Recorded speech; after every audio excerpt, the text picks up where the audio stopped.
आरती एक छोटे से गांव में रहा करती थी। आरती को आए दिन उसकी सास उसे हर छोटी बड़ी गलती के लिए ताने दिया करती थी, कभी खड़ी खोटी सुनाया करती थी। ऐसे ही एक दिन आरती रसोई में खाना बना रही होती है। खाना बनाते बनाते उसे बहुत ज्यादा समय हो जाता है, जिस कारण गुस्से में उसकी सास उससे कहती है। राम राम राम राम, तुझे खाना बनाते बनाते 3 घंटे हो चुके हैं, लेकिन तेरा अभी तक खाना नहीं बना। तेरे हाथ में लकवा मार दिया है क्या, जो इतना रेंग रेंग कर काम कर रही है? अगर ऐसे ही काम करेगी तो बाकी का काम कौन करेगा? बस माँ जी, बस रोटी रह गई बनाने के लिए। हे भगवान, सत्यानाश हो तेरा, अभी तक रोटी बाकी है बनाने के लिए। पता नहीं कौन से बुरे कर्म किए थे मैंने, जो मुझे ऐसी बहू मिली है। पूरे गांव में सभी लोग खाना पीना खाकर सो चुके हैं, एक हमारे घर में अभी तक खाना नहीं बना, ऊपर से अभी रोटी बाकी ही है बनाने के लिए। अगर ऐसे ही काम करना है ना तो तू अपने मायके चली जा। माफ करना माँ जी, मैं तो पूरी कोशिश करती हूँ कि खाना जल्दी बनाऊं, लेकिन फिर भी न जाने क्यों लेट हो जाता है। जितना जल्दी कोशिश करती हूँ उतना ही लेट होता है। बच्चे ना अपने माँ बाप से ही सीखते हैं। मुझे तो ऐसा लगता है कि तेरी माँ भी ऐसे ही काम करती होगी, तभी तो इतना समय लगता है तुझे भी काम करने में। जब परवरिश ही ऐसी मिली हो तो सुधार अब कहाँ से आएगा? किसी तरह से आरती सारा काम खत्म करती है और आरती उदास होकर अपने कमरे में आ जाती है और फिर खुद से ही बड़बड़ाते हुए कहती है। हे भगवान, काश कि मेरे 5 हाथ होते तो मैं अपनी सासू माँ को दिखा देती कि काम कैसे होता है। लेकिन अफसोस, मेरे पास तो सिर्फ 2 ही हाथ है। इनको क्या है, दिन भर मैं ही अकेले घर का सारा काम करती रहती हूँ। ये नहीं कि अपनी बहू की थोड़ी सी मदद ही कर दें। सारा दिन यहाँ वहाँ किसी न किसी की चुगली में लगी रहती हैं। घर के 2-4 काम करवा देंगे तो उनके शरीर में दर्द नहीं होगा कभी। खैर, अब छोड़ो, कल सोमवार है, कल तो शिव जी का उपवास है। बहुत ज्यादा काम होगा कल तो। जल्दी भी उठना पड़ेगा सुबह, वरना ये जो मेरी सासू माँ है ना, मेरे सर पर चढ़ी रहेंगी। आरती बहुत बड़ी शिव भक्त थी, पूजा पाठ करने में भी वो बहुत समय लगाया करती थी। ऐसे ही एक दिन आरती घर के मंदिर में पूजा कर रही थी, तभी उसकी सास उसको फिर से सुनाते हुए कहती है। अगर पूजा पाठ हो गई हो तो घर का बाकी काम पड़ा हुआ है, वो भी कर ले, या फिर कोई और आके करेगा, या फिर तेरी माँ करेगी आके। और कितनी बार कहा है कि थोड़ा हाथ पैर ढंग से जल्दी जल्दी चला लिया कर, लेकिन तुझे समझ में नहीं आता। एक काम करने में 4 घंटे लगाती है, बाकी का काम पता नहीं कौन करेगा। माँ जी, पूजा के समय मुझे मत टोका करो। और मेरे 5 हाथ नहीं है जो मैं सारे काम जल्दी से कर लूँ। अगर आप थोड़ी सी मदद कर दोगी तो 2 हाथ मेरे और 2 हाथ आपके 4 हो जाएंगे और काम भी जल्दी हो जाएगा। शर्म नहीं आती तुझे अपनी सास से इस तरह से बात करते हुए? अरे जिनकी पूजा पाठ कर रही है ना इतनी, उन्हीं से अपने लिए 5 हाथ मांग ले। समझ आई बात? बहू के होते हुए एक सास काम करेगी, शर्म ही नहीं आती तुझे तो? इतना बोलकर आरती की सास वहाँ से चली जाती है। आरती रोते हुए शिवजी जी से कहती है। हे भगवान, आपके भक्तों को इतना सुनना पड़ता है आए दिन। क्या आपको मुझ पर जरा भी तरस नहीं आता? शिव जी, मेरी मदद करो। अगर आपको मुझ पर जरा भी तरस आता हो तो। मुझसे हर काम धीरे धीरे होता है। काश कि आपने मुझे 5 हाथ दिए होते, जिससे मैं घर का सारा काम जल्दी जल्दी निपटा लेती, और कम से कम अपनी सास का तो मुंह बंद करवा पाती मैं। इतना बोलकर आरती रोने लगती है। तब जी शिव जी की मूर्ति पर से एक रोशनी आती है और वहाँ शिवजी जी प्रकट होते हैं। शिवजी जी आरती से कहते हैं। आरती, रो मत। तुम्हारे सर सब दुखों के बादल हट चुके हैं। तुम मेरी बहुत बड़ी भक्त हो और भक्तों के साथ ऐसा व्यवहार हो रहा है तो मुझे बिल्कुल भी अच्छा नहीं लग रहा। मैं तुम्हें वरदान देता हूं कि अब से तुम्हारे हाथ 5 हो जाएंगे। जब भी तुम्हें अपने 5 हाथों की जरूरत पड़ेगी, तुम अपने अंतर मन से बुलाना, वो 5 हाथ तुम्हारे सामने प्रकट हो जाएंगे। उसके बाद तुम अपने सारे काम आराम से कर सकती हो, लेकिन कभी भी इनका गलत इस्तेमाल मत करना। हमेशा सही कामों के लिए ही अपने 5 हाथों का इस्तेमाल करना। आपका बहुत बहुत शुक्रिया शिव जी। ऐसे ही कुछ दिन बीत जाते हैं। एक दिन आरती की सास फोन पर किसी से बात कर रही होती है। अरे मेरा भी मन करता है कि मैं अपने घर में अपने सभी रिश्तेदारों को बुलाऊं, लेकिन क्या है ना कि मेरी बहू इतने धीरे धीरे काम करती है कि पूछो ही मत। अगर मैं किसी रिश्तेदार को घर में बुला भी लूं तो उनका स्वागत करने में वो सालों लगा देगी। फालतू की बेइज्जती हो जाएगी मेरी। तभी वहाँ आरती आती है और आरती अपनी सास से कहती है। सासू माँ, आपको जितने भी रिश्तेदारों को बुलाना है आप बुला लो, मैं वादा करती हूँ आपको निराश नहीं करूँगी। अरे रहने दे, अगर तेरी बातों पे चली ना तो मेरी बेइज्जती हो जानी है। एक बार मुझे आजमा कर तो देखो। आरती के बार बार कहने पर उसकी सास तैयार हो जाती है और वो अपने घर पर अपने कुछ रिश्तेदारों को बुला लेती है। आरती अपने 5 हाथों की मदद से झटपट पूरा घर का काम कर लेती है। थोड़ी ही देर बाद जब रिश्तेदार आ जाते हैं तो अपने 5 हाथों की मदद से जल्दी जल्दी खाना बना लेती है और उन सब के लिए नाश्ता भी तैयार कर लेती है। घर को अपने 5 हाथों की मदद से अच्छे से साफ भी कर देती है।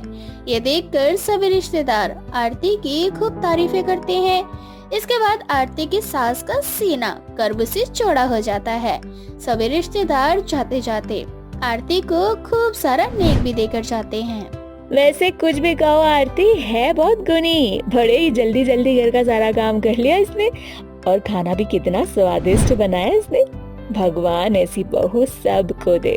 मान सम्मान करना तो आरती को बहुत अच्छे से आता है। बहुत अच्छे से स्वागत किया आरती ने हमारा।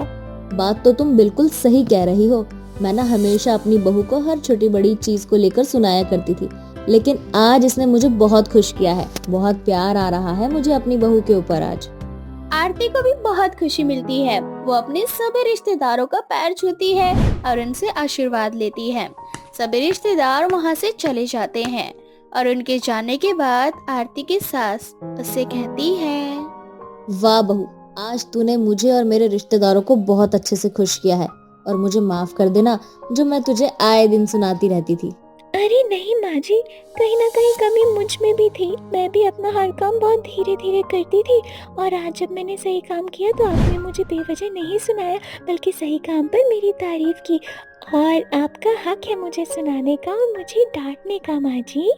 इस तरह से आरती अपने 5 हाथों की मदद से अपने घर को और अपने घर के हर काम को समय से और अच्छे से किया करती और अपने जीवन में हंसी खुशी आगे बढ़ती है। निर्मला एक विधवा औरत थी जिसने अपने बेटे अमित की परवरिश अकेले ही की थी।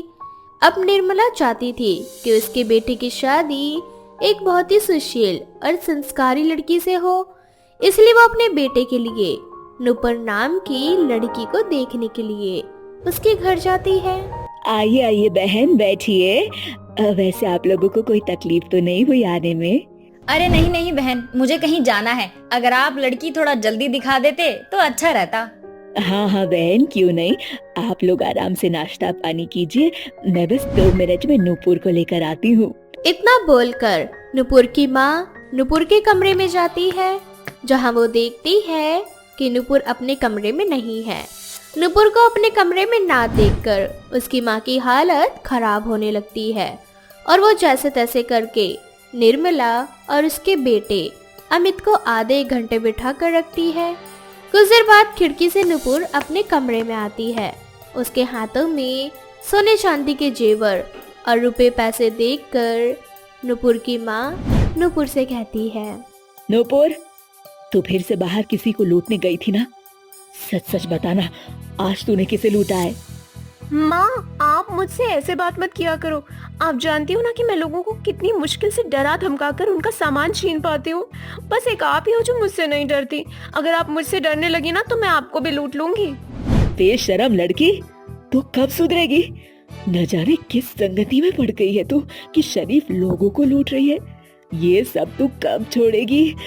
अरे अगर लड़के वालों को पता चल गया कि उनकी होने वाली बहू लुटेरन है तो वो लोग तुझसे शादी भी नहीं करेंगे।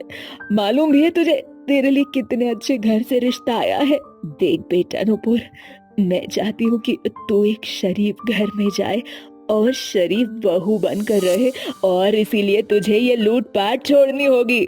माँ, आप कैसी बातें कर रही हो? आप जानती हो ना कि हम कितने गरीब थे, किस तरह से लोग हमारी गरीबी का मजाक बनाया करते थे। आज इन्हीं समाज की वजह से तो मैं एक लुटेरी बनी हूँ। माँ मत भूलो, आपके पास आज जो भी ऐशो आराम है वो सब कुछ मेरी वजह से है। हाँ नूपुर बेटा, मुझे ऐसे ऐशो आराम नहीं चाहिए जो तूने किसी को लूट के मुझे दिए हैं। देख नूपुर, अगर तू मुझसे जरा भी प्यार करती है ना, तुम आज तुझे मेरे सर की कसम, तू इस रिश्ते के लिए मना नहीं करेगी बेटा।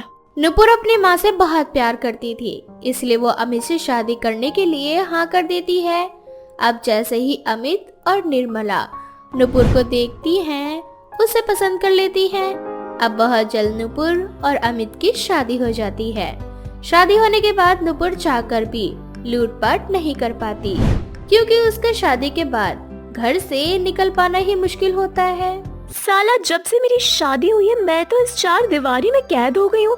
कितने दिनों से मैंने लोगों को डराया धमकाया नहीं है और ना ही किसी को लूटा है। कुछ तो करना ही पड़ेगा नुपुर, ऐसे शरीफ बहू बनकर तो तू नहीं रह सकती। इतना बोलकर नुपुर अपना मेकअप करने लगती है और घर से बाहर जाने की तरकीब लगाने लगती है। तभी उसे अपने घर में से कुछ औरतों की आवाज सुनाई देती है। नुपुर बहन, अब मैं तुम्हें क्या बताऊं, कल कुछ गुंडे आ गए थे, पर वो तो भगवान का शुक्र है कि गुमनाम डाकू आ गई और उसने मेरी गुंडों से जान बचा ली। अच्छा, फिर क्या हुआ? फिर होना क्या था, तुम तो जानती हो ना गुमनाम डाकू कितनी बहादुर और होशियार है। किस तरह से वो अकेले ही सभी गुंडे चोर बदमाश लोगों से निपट लेती है। हर बार की तरह उसने मेरी भी जान बचाई। ये तो बहुत अच्छी बात है बहन। मैं तो चाहती हूँ कि मेरी मुलाकात भी गुमनाम डाकू से हो। सुमित्रा अपने पड़ोसन से बात कर ही रही होती है कि तभी पड़ोसी आंटी की आवाज सुनकर नुपुर बाहर आती है। माँ जी, आंटी जी, और आप किस डाकू के बारे में बात कर रहे हो? कौन है ये गुमनाम डाकू? अरे नुपुर बहू, तुम नहीं जानती, पिछले 20 साल से गुमनाम डाकू बिना चेहरा और अपनी पहचान बताए हम गांव वालों की मदद कर रही है। तुम्हें पता है, तुम्हारा पति अमित जब यहाँ आया था तो वो सिर्फ 5 साल का था। उसके आने के कुछ दिनों बाद ही हमारे गांव में गुमनाम डाकू आई, और जब से वो हमारे गांव में आई है तब से हमारे गांव के सभी गुंडों की छुट्टी कर दी उसने। आखिर गुमनाम डाकू है कौन?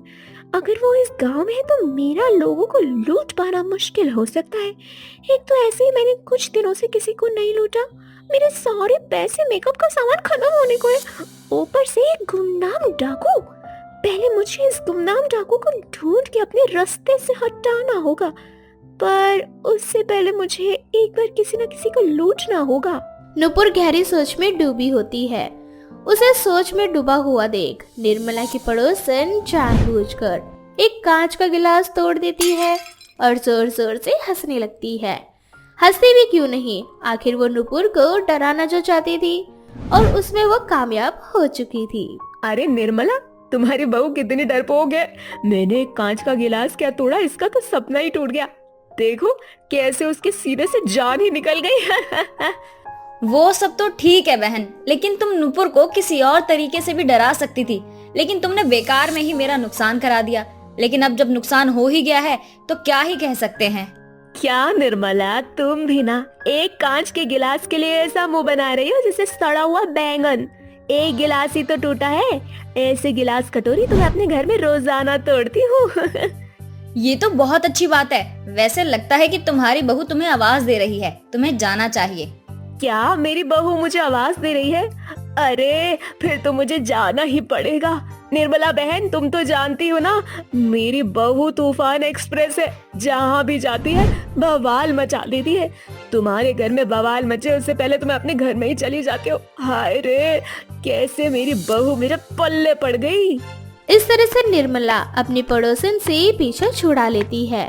ऐसे ही कुछ दिन बीत जाते हैं, पर नुपुर को गुमनाम डाकू नहीं मिलती, जिसके बाद नुपुर फैसला कर लेती है कि आज रात को वो अपनी ही पड़ोसन का घर लूटेगी। अब क्या था, रात होते ही नुपुर अपने प्लान के मुताबिक अपनी खिड़की से कूदकर अपने पड़ोसन के घर जाती है और अपनी पड़ोसन को लूटकर अपने घर में आने लगती है कि तभी रास्ते में उसे गुमनाम डाकू मिलती है। नुपुर, मेरे होते हुए तुम गांव वालों को लूट नहीं सकती। अब तक तुमने जितनी भी लूट पाट करी है उन सब के लिए मैं तुम्हें माफ करती हूँ, लेकिन मेरी एक शर्त है। तुम अपनी शर्त अपनी जेब में रखो। अरे तुम डाकू नहीं, डरपोक और डरपोक, जो मेरे सामने अपना मुंह छुपा कर आई हो और मुझे सुधारने की बात कर रही हो। अरे मैं क्यों सुधरूं? इन समाज वालों की वजह से मैं और मेरी माँ रोड पर आ गए थे। इन लोगों ने हमें लूट लिया था और मेरे पिताजी ने खुदकुशी कर ली। बस इसीलिए मैं इन समाज के ठेकेदारों को लूटती हूँ। जिस समाज से तुम इतनी नफरत करती हो ना और उन्हें लूटना चाहती हो, उसी समाज ने मुझे इस गांव में सहारा दिया था। आज इन्हीं की बदौलत मैं अपने बेटे को पाल पाई हूँ। इसलिए मैं चाहती हूँ कि मेरे गांव वालों को कोई भी परेशानी ना हो। और बहू, मैं ये चाहती हूँ कि तुम ये रास्ता छोड़ दो। अब नुपुर को पता चल जाता है कि गुमनाम डाकू कोई और नहीं बल्कि उसी की सास है और वो अपनी सास का नकाब हटाती है। अब नुपुर के सामने उसकी सास की सच्चाई आती है तो वह इसकी सास को भी नुपुर की सच्चाई पता चल जाती है। जिसे मैं इतने दिनों से ढूंढ रही थी वो आप हैं। आप ही हैं गुमनाम डाकू। माँ जी, डाकू का मतलब होता है लोगों को परेशान करना, और आपने गांव वालों की मदद की। आखिर क्यों? बहू, जब मैं इस गांव में आई थी तब मेरे पास और मेरे बेटे के पास ना ही रहने के लिए घर था, ना ही पैसे था, ना ही कुछ खाने को था। तब गांव वालों ने ही हमें सहारा दिया। इन्होंने ही हमें पैसे दिए, घर दिलाया। उसके बाद इस गांव में एक सेठ आया और उस सेठ ने मुझ पर बहुत अत्याचार किया। सभी गांव वालों ने मिलकर मुझे उस सेठ से बचाया, लेकिन सेठ ने इसका बदला पूरे गांव वालों से लेना चाहा। तब मैंने भी ठान लिया कि मैं मासूम और भोली बनकर नहीं रहूंगी। मैं अपने गांव वालों की तरफ बढ़ते हुए बुरे हाथ को काट दूंगी। अब नुपुर लाचार हो जाती है और वो लोगों को लूटना बंद कर देती है। पर अब भी निर्मला गुमनाम डाकू बनकर अपने गांव वालों की रक्षा करती है। त्रिशा नाम की लड़की हॉस्पिटल में अपने बेड पर सो रही होती है। उसकी आंखों में पट्टी लगी होती है। तभी उसे महसूस होता है कि कोई उसके पास आकर बैठा है। त्रिशा को जैसे ही यह महसूस होता है वह उठकर बैठ जाती है और बोलती है, कौन है यहाँ? माँ, क्या आप हो यहाँ? परंतु त्रिशा को किसी की आवाज नहीं सुनाई देती। कुछ देर बाद त्रिशा को महसूस होता है कि जैसे कोई उसे छू रहा हो। कुछ देर बाद दो हाथ उसकी आंखों पर आ जाते हैं और उसकी आंखों की पट्टी खोलने लगते हैं। त्रिशा को लगता है कि शायद डॉक्टर है और वो आज उसकी आंखों की पट्टी खोलने के लिए आया है। इसीलिए त्रिशा डॉक्टर से बोलती है, डॉक्टर, आपने तो कहा था कि मेरी आंखों की पट्टी कुछ दिनों बाद खुलेगी, फिर आज ही मेरी पट्टी खोलने के लिए आ गए। हाँ, क्योंकि अब तुम्हारी आंखें बिल्कुल ठीक हैं। तुम पहले की तरह नॉर्मल हो जाओगी और तुम्हें अंधेरे के अलावा कुछ नजर नहीं आएगा। मतलब ये कि मैं यहाँ तुमसे तुम्हारी आंखें लेने आया हूँ और मैं तुम्हारी आंखें लेकर यहाँ से चला जाऊंगा और तुम एक बार फिर से पहले की तरह अंधी हो जाओगी। नहीं, तुम मेरी डॉक्टर नहीं हो। कौन हो तुम? भूत अब जोर जोर से हंसने लगता है और वो हवा में उड़ने लग जाता है। कुछ देर बाद त्रिशा अपनी जगह से उठकर वहाँ से भागने लगती है और भूत उसका पीछा करने लगती है। त्रिशा भागते भागते डॉक्टर से टकरा जाती है और वो डरते हुए डॉक्टर से बोलती है, नहीं, ऐसा मत करो, मुझे छोड़ दो, मेरी आंखें मत लो। बड़ी मुश्किल से मुझे आंखें मिली हैं। मैं कई सालों से अंधी थी। मैं पूरी जिंदगी अंधी बनकर नहीं रहना चाहती। मैं अपनी आंखों से दुनिया को देखना चाहती हूँ। अरे त्रिशा, क्या हो गया तुम्हें? तुम किससे ये बोल रही हो और कौन तुम्हारी आंखें छीन रहा है तुमसे? वो मेरी आंखें छीन लेगी। मैं अपनी आंखें किसी को नहीं देना चाहती। मुझे बचा लो डॉक्टर, मेरी आंखों को बचा लो। उसकी बात सुनकर डॉक्टर अब बुरी तरह हंसने लगता है।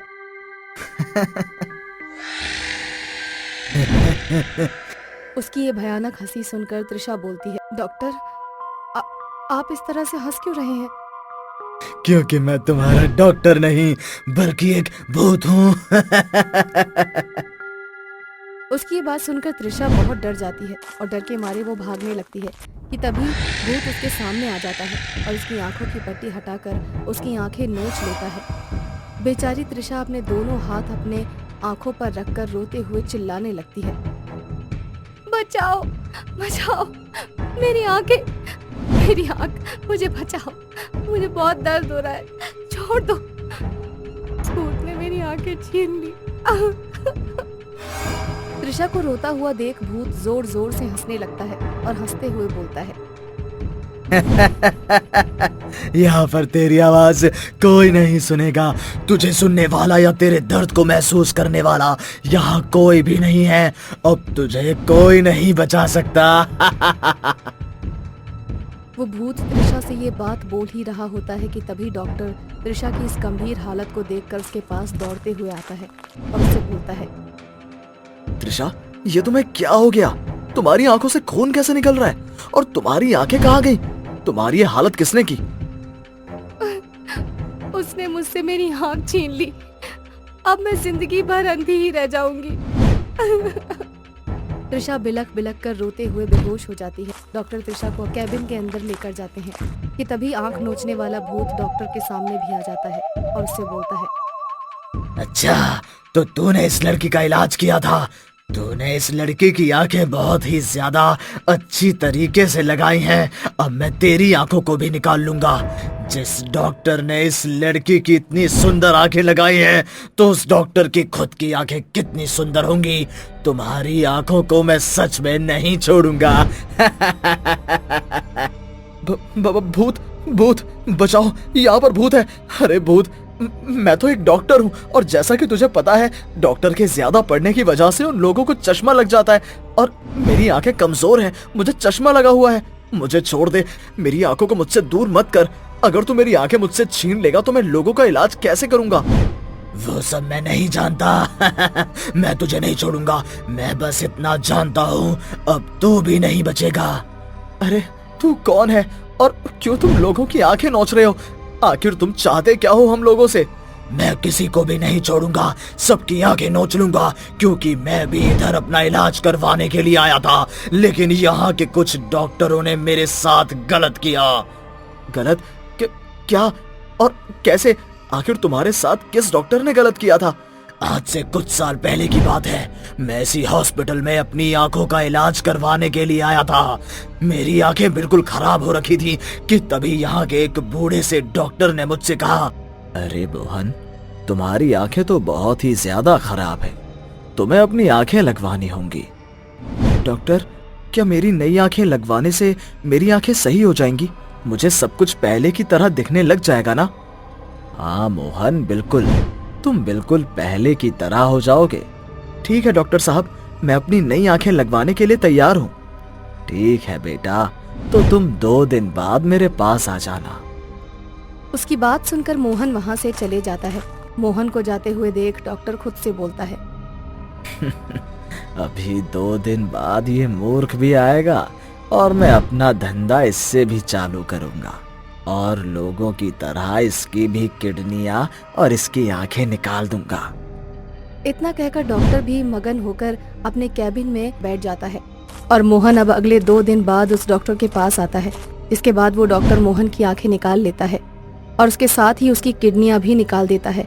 इस तरह मोहन मर जाता है और वो डॉक्टर जैसे ही मोहन की किडनी को भेजता है, वैसे ही अचानक उस डॉक्टर को भी हार्ट अटैक आ जाता है और हार्ट अटैक आने की वजह से डॉक्टर भी मर जाता है। तो ये थी मेरी कहानी। तब से मैं लोगों की आंखें नोचता हूँ। जब डॉक्टर मर गया तब तुम हम लोगों को क्यों मार रहे हो? अरे हम लोगों को छोड़ दो। कभी नहीं, मेरी आंखें नहीं तो मैं किसी को भी नहीं देखने दूंगा। मैंने जब अपनी आंखों से इस दुनिया को नहीं देखा तो मैं और किसी को भी इस दुनिया में आंखों के साथ जीने नहीं दूंगा। मैं मानता हूँ तुम्हारे साथ बहुत गलत हुआ है, लेकिन तुम भी तो सही नहीं कर रहे ना। चले जाओ इस दुनिया को और हम सबको छोड़कर चले जाओ। नहीं, कभी नहीं, मैं सबकी आंखें नोचने के बाद ही जाऊंगा। भूत और डॉक्टर आपस में बात कर ही रहे होते हैं कि तभी उन लोगों को एक नर्स बात करते हुए देख लेती है और नर्स डरते हुए हॉस्पिटल के मंदिर जाती है। जिसके बाद मंदिर से गंगा जल उठाकर वो भूत के सामने ले आती है और उस भूत के ऊपर वो गंगा जल डाल देती है और इस तरह आंख नोचने वाला भूत जलकर मर जाता है और वो डॉक्टर और डॉक्टर के साथ बाकी लोग भी, अब सभी लोग बच जाते हैं। डॉक्टर अब त्रिशा का एक बार फिर से इलाज करता है और उसको एक नई आंखें देता है, जिसके बाद त्रिशा अपनी नई आंखों के साथ इस दुनिया को देखने लग जाती है। नई दुनिया को देख त्रिशा डॉक्टर को धन्यवाद करते हुए बोलती है, डॉक्टर, आपका बहुत बहुत धन्यवाद। आप लोगों ने मुझे मेरी आंखें दे दी हैं। आपकी ही वजह से मैं इस दुनिया को देख पा रही हूँ। उस भूत ने जो मेरे साथ किया, मुझे तो लगता था कि अब मैं जिंदा ही नहीं बचूंगी, लेकिन आप लोगों ने हिम्मत करके मेरी जान बचा ली। अरे त्रिशा बेटा, हम डॉक्टरों का तो काम है लोगों की जान बचाना। वो तो कुछ नीच डॉक्टर होते हैं जो कुछ पैसों के लालच में आकर लोगों की जान ले लेते हैं। वो डॉक्टर इतना कहकर त्रिशा को आशीर्वाद देता है और उससे अलविदा लेता है और त्रिशा एक बार फिर अपनी नई जिंदगी खुशी से व्यतीत करने लगती है।